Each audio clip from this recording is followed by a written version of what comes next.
GST எனப்படும் சரக்கு மற்றும் சேவை வரி அமலாகி 8 ஆண்டுகள் நிறைவடைந்த நிலையில் இந்திய பொருளாதாரத்தில் ஜிஎஸ்டியின் பங்களிப்பு குறித்து நிதி ஆலோசகர் சக்கரவர்த்தி மாரியப்பனுடன் செய்தியாளர் சுரேஷ்குமார் நடத்திய கலந்துரையாடலை தற்போது பார்க்கலாம். சார், இப்போ 9வது ஆண்டில் அடியெடுத்து வச்சிருக்கோம். இந்திய பொருளாதாரத்தில் ஜிஎஸ்டியோட பங்களிப்பு நமக்கு எந்த வகையிலெல்லாம் பயனுள்ளதாக இருக்குது? மாநில அளவிலும் சரி, இந்திய அளவிலும் சரி, ஜிஎஸ்டி ஆரம்பிக்கும் போது பல்வேறு எதிர்ப்புகள் இருந்தது. அதெல்லாம் தாண்டி இப்போ 8 ஆண்டுகள் முடிச்சிருக்கோம். எந்த அளவுக்கு இந்திய பொருளாதாரத்தில் தங்க வகிக்குது? சார், இப்போ ஜிஎஸ்டி வரதுக்கு முன்னாடி அப்படின்னு பார்த்தீங்க அப்படின்னா நம்மகிட்ட நிறைய டாக்ஸேஷன் மாடல் இருந்துச்சு. ஸோ ஒவ்வொரு ஸ்டேட்டுக்கும் போகும்போது ஒவ்வொரு பொருளுக்கும் ஒவ்வொரு மாநில அரசும் வெவ்வேறு விதமான வரி விதிப்பாங்க. இப்போ நான் ஒரு வெளிநாட்டிலேருந்து வந்து இங்கே ஒரு பொருள் உற்பத்தி பண்ணி இந்தியாவில் விற்கணும்னா தமிழ்நாட்டில் ஒரு வரி இருக்கும், கேரளாவில் ஒரு வரி இருக்கும், கர்நாடகாவில் வரி இருக்கும். அப்போ நான் ஒவ்வொரு ஸ்டேட்டோடையும் அக்ரிமெண்ட் போட்டு என் பொருளை வந்து சந்தைப்படுத்துறது ரொம்ப சிரமமாக இருக்கும். நம்ம ஒரே நாடுன்னு சொன்னால் கூட ஒவ்வொரு நாட்டிலையும் இந்த மாதிரி இல்லாமல் ஒரு சிம்பிள் ஸ்ட்ரக்சராக இருக்கும். ஸோ இப்போ நம்ம வந்து இந்த மாதிரி ஒரு state tax, central tax, customs duty, estate டியூட்டின்னு இருந்தது எல்லாத்தையும் ஒருங்கிணைச்சு நம்ம குட்ஸ் அண்ட் சர்வீஸ்னு பிரிச்சிட்டோம். சரக்கு சேவை இருக்குன்னு பிரிச்சுட்டு ஒரே டேக்ஸாக கொண்டு வந்துட்டோம். ஸோ இதனால் நமக்கு என்னென்னா தொழில் வந்து எளிமையாக நடக்கும். இப்போ இங்கே தமிழ்நாட்டில் உள்ள வர்த்தகரும் இந்தியா ஃபுல்லாக எங்கே போனாலும் அவருக்கு ஒரே விதமான நடைமுறை இருக்கும். அதை வந்து பிரிச்சிருக்காங்க. அத்தியாவசிய பொருட்கள்னால் அதுக்கு வரி விலக்கு கொடுத்துருக்காங்க. உணவு சாப்பிட்ற பொருட்களுக்கு வரி இல்லை. அதுக்கடுத்து பேசிக்காக உள்ள கமாடிட்டிஸ்னு பார்த்தீங்கன்னா 5% வச்சுருப்பாங்க. அதுக்கு அடுத்த ரேஞ்ச் வச்சிங்கன்னா உங்களுக்கு 12%. அதுக்கப்புறம் ஓரளவுக்கு ஆடம்பர பொருட்கள்னால் 18. அப்புறம் பாவ பொருட்கள்னு வச்சுருக்காங்க. சிகரெட்டு இல்லை ஹை வேல்யூ மார்க்கெட்டில் வாங்கக்கூடிய பொருட்கள் 28% வச்சுருக்காங்க. ஸோ இது என்னென்னா ஒரு ஸ்டாண்டர்டைஸ் பண்ணிட்டாங்க இந்தியா ஃபுல்லாக. அதனால் உங்களுக்கு வந்து வணிகம் வந்து இப்போ எளிதாயிருச்சு. ஏற்கனவே கட்டியிருக்க வரியை கழிச்சிட்டு பேலன்ஸை வந்து நம்ம கட்டுறோம். ஏற்கனவே கட்டினவர் வந்து ஒரு டேக்ஸ் கட்டியிருக்காருன்னா பழைய ஸ்ட்ரக்சரில் வாட் வரக்கு முன்னாடி அதை வந்து கன்சிடர் பண்ண மாட்டோம். இப்போ வந்து நம்ம அது இன்புட் டேக்ஸை வர வச்சுக்கிறதுனால 2 தடவை வரி கட்ட வேண்டிய சூழ்நிலை இல்லை. ஸோ இன்றைக்கி வந்து நம்ம சராசரியாக மாதத்துக்கு வந்து 1,80,000 கோடி வரவு பண்ணுறோம். இது வந்து நமக்கு ஒரு பெரிய அச்சீவ்மெண்ட் தான் நம்ம சொல்லணும். இப்போது நிறையா ஸ்லாப்ஸ் இருக்குது ஜிஎஸ்டி பொறுத்தளவுக்கு. அதில் எதிர்காலத்தில் குறைய வாய்ப்பு இருக்குது. அந்த ஸ்லாப்ஸோட எண்ணிக்கையை வந்து குறைய வாய்ப்பு இருக்கா சார்?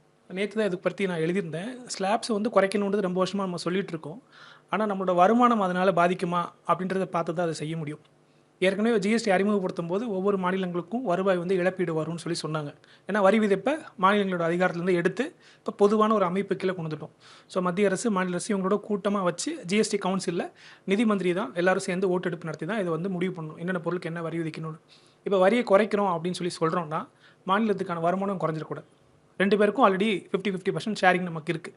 ஸோ அப்படின்றப்ப 5 வருஷம் கவர்மெண்ட் வந்து காம்பன்சேஷன் தரேன்னு சொல்லி தான் எல்லாருக்கும் இதுக்குள்ளே வாங்கன்னு சொன்னாங்க. அது கொடுத்துட்ருக்காங்க. கோவிட் வந்ததுக்கப்புறம் மறுபடியும் வருமான இழப்பு வந்துருச்சு. அப்போ நம்ம கூடுதலாக வந்து வரி விதிச்சு தான் அதை காம்பன்சேட் பண்ணுறோம். வரி விதிப்பு வந்து சிம்பிளாக குறைச்சிட முடியுமான்னு பார்த்தீங்கன்னா பண்ண முடியாது.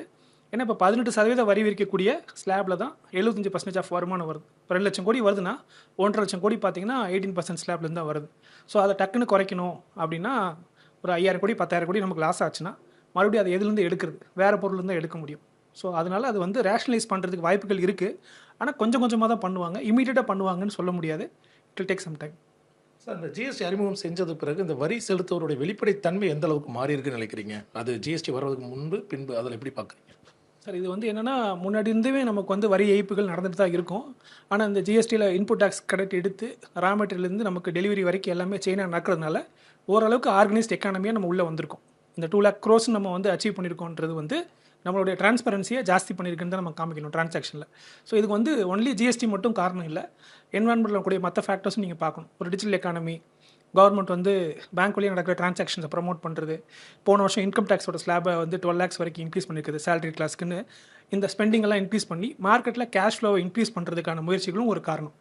ஸோ முன்னாடி வந்து மறைமுகமாக நிறைய டிரான்சாக்ஷன் பினாமி நடக்கும். இப்போ எல்லாமே அக்கௌண்ட்டில் நடக்கிறதுக்கான வாய்ப்புகள் இன்க்ரீஸ் ஆகிருக்கு. பணம் வந்து உங்களுக்கு வந்து மறைமுக வழியில் போகிறதுக்கான வாய்ப்புகள் சுருங்கிட்டே இருக்குது. இல்லாமல் இல்லை, ஆனால் வந்து அதுக்கான வாய்ப்புகள் நேரோ டவுன் பண்ணுறாங்க. இது எல்லாருக்குமே வந்து ஃப்யூச்சரில் நல்லாயிருக்கும். சார், இப்போது ஆரம்பித்ததுலேருந்து இப்போது மாநிலத்துக்கும் மத்திய அரசுக்கும் இடையே இந்த ஜிஎஸ்டிகளுடைய அந்த டிரான்சாக்ஷன் வந்து எந்த அளவுக்கு இப்போது வெளிப்படையாக அதுவும் எளிமையாக ஆக்கப்பட்டிருக்கு? ஏன்னா நிறைய நேரங்களில் மாநில அரசு சொல்லும்போது எங்களுக்கு ஜிஎஸ்டி தொகை கிடைக்கல அப்படிங்கிற புகார்கள்லாம் ஆரம்ப காலத்தில் வந்துட்டு இருந்தது. எந்த அளவுக்கு அதை மாற்றிருக்காங்க? இது வந்து ஒரு அக்கௌண்டிங் சிஸ்டம்னால சார் இது வந்து ப்ராசஸ் வந்து கிளைம் வழியாக தான் நடக்கும். ஒரு ஸ்டாண்டர்ட் ப்ரொசீஜர் இருக்குது. ஸோ என்னென்னா இப்போ ஸ்டேட்டுக்கும் வரக்கூடிய ஜிஎஸ்டி வந்து நம்ம கழிச்சிட்டு தான் பேலன்ஸ் சென்ட்ரல் கவர்மெண்ட்டுக்கு கொடுக்குறாங்க. அதுலேருந்து நம்ம ரெவன்யூ ஷேரிங் தனியாக நமக்கு அங்கேருந்து வருது. ஆனால் அதுக்கு வந்து அவங்க வந்து கணக்கு சப்மிட் பண்ணி அதுக்கான கிளைமை வாங்கணும். ஸோ இதில் வந்து அரசியல்னு சில இடத்துல சொன்னால் கூட கட்சி ஆளுங்கட்சி இருக்கக்கூடிய மாநிலங்களுக்கு கூட கிளைம் வராத சூழ்நிலை இருக்குது. கிளைம் சப்மிட் பண்ணாமல் டிலே ஆகி அதனால் பிரச்சனையான சூழ்நிலை இருக்குது. ஸோ இதில் வந்து அரசியல்னு பார்க்காம ஒரு கணக்கு வழக்குன்னு பார்த்தீங்கன்னா அது வந்து நம்ம ப்ராப்பராக செஞ்சோன்னா ப்ராப்பராக நமக்கு கிளியரன்ஸ் வரும், செட்டில்மெண்ட்டோ. இது வந்து வெளிப்படைத்தன்மை நடக்க தான் செய்யுது, அதில் எந்த மாற்றமும் இல்லை, எல்லாமே அக்கௌண்ட்டில் தான் நடக்குது. ஜிஎஸ்டி அறிமுகம் செய்த பிறகு இந்தியாவில் வரி ஏய்ப்பு வெகுவாக குறைந்திருப்பதாக நிதி ஆலோசகர் அவர்கள் தெரிவித்திருக்கிறார்கள். தமிழ் ஜனம் செய்திகளுக்காக ஒளிப்பதிவாளர் நீலமேகத்துடன் கோவையிலிருந்து சுரேஷ்குமார்.